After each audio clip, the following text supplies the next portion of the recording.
Arata, welcome. I know that you teach Mandarin online. And today I was thinking about, a lot of people talk about why you should teach online and the benefits of it. But of course, everything has pros and cons. So I'd be interested to hear your view on what are the downsides of teaching online. So yeah, in your view, what are some of the negatives of teaching online? Yeah. First and for all, teaching online is like running your own business. So we're basically freelancers. Yes, we 100%. don't have to answer to our managers or our boss, and we don't have to deal with our coworkers. But being your own boss also means that you need to worry about having a stable income because if you don't work, you don't make money. Or you might worry about when to go on vacations without losing too much income because of course we don't have any PTOs. This is especially difficult for teachers who just get started. You might want to make some compromises, such as working late hours or not taking any breaks. However, I think a balanced life is what can really keep you going. Yeah. Uh, Go on. Sorry, yeah, sorry. Yeah. I've got some other points. For example, Hmm. like, so us being a freelancer also seems to give us a lot of freedom on the surface, Hmm. like, right? Like, we get to work from anywhere at any time, but not really. That's just what people think. You Yeah, heard good that a point. lot? Yeah, Yeah. So, in order to present ourselves as professionals, we need to have stable internet connections and a quiet room, hopefully with good lighting. We yeah, can't really work at any public places, such as a coffee shop, because we need to constantly talk, which is not ideal in public. And we mm, don't want the students to hear too many background noises. yeah. I mean, Areta, So, just to add to that as well, I think it's not just about the people hearing background noises and maybe a bad internet connection. It's also annoying for you as a teacher if there's background noise going on and you're not in yeah, a quiet place. It's really difficult to focus on what you're doing. So yeah, this idea of like traveling around the world and doing a lesson in a coffee shop or on the beach. digital nomading, not really. Yeah, you need to be kind of semi settled a little bit. You need to have a good location to teach from. Yeah, 100% I agree. exactly. So Yeah. we usually have to work from home or in a hotel room if you're Hmm. traveling, which means we stay indoors most of the time, even you're Yeah. working from a different country. Yeah. Yeah. 100%.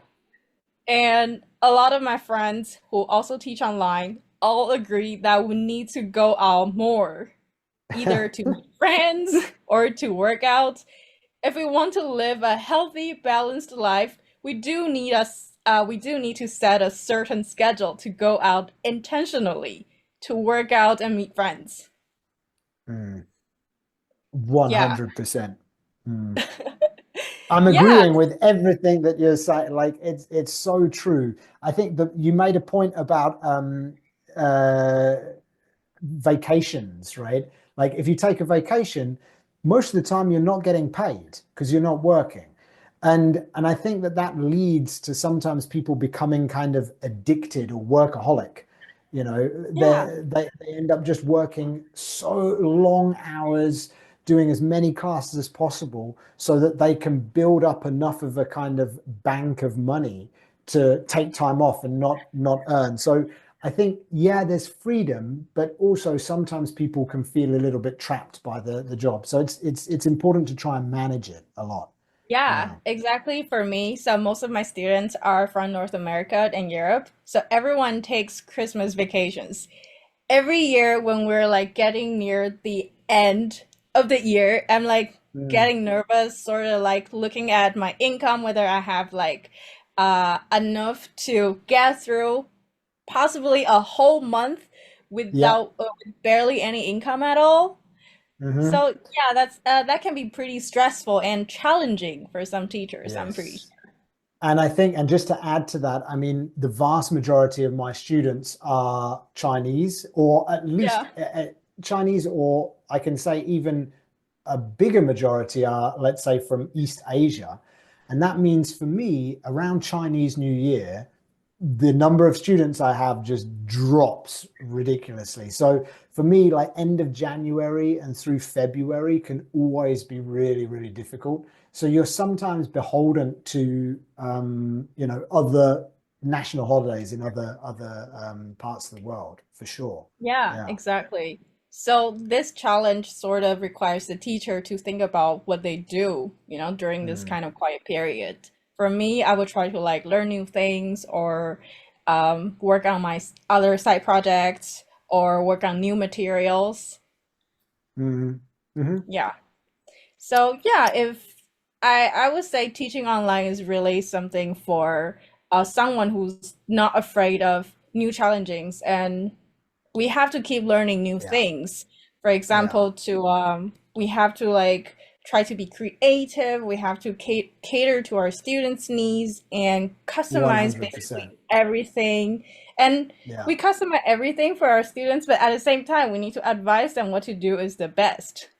Yeah. I mean, I agree with everything you're saying. I mean, I think that you if you can be flexible and if you can be creative enough and if you're willing to um suffer some of these downsides, then I think that it is and it can be a rewarding career, but it's not as easy as it seems, right? And I think that Yeah, some of the things that you absolutely. mentioned, you hit the nail on the head, really.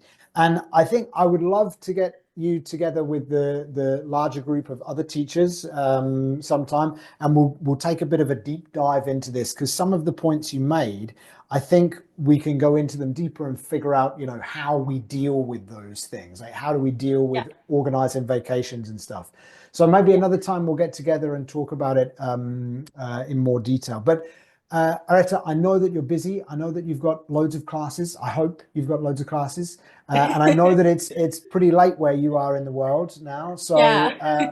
I won't keep you much longer. But Areta, I want to say thank you very much. And for anyone that's watching, if you guys have any questions or comments, just put them in the comments down below, and one of us will get back to you as soon as we can. So, Areta, thanks very much. And I look forward to Thank our you next too. meeting and our next discussion. Yeah. All right. Thank All you. right. See you next See you time. soon. See you. Bye Bye. bye.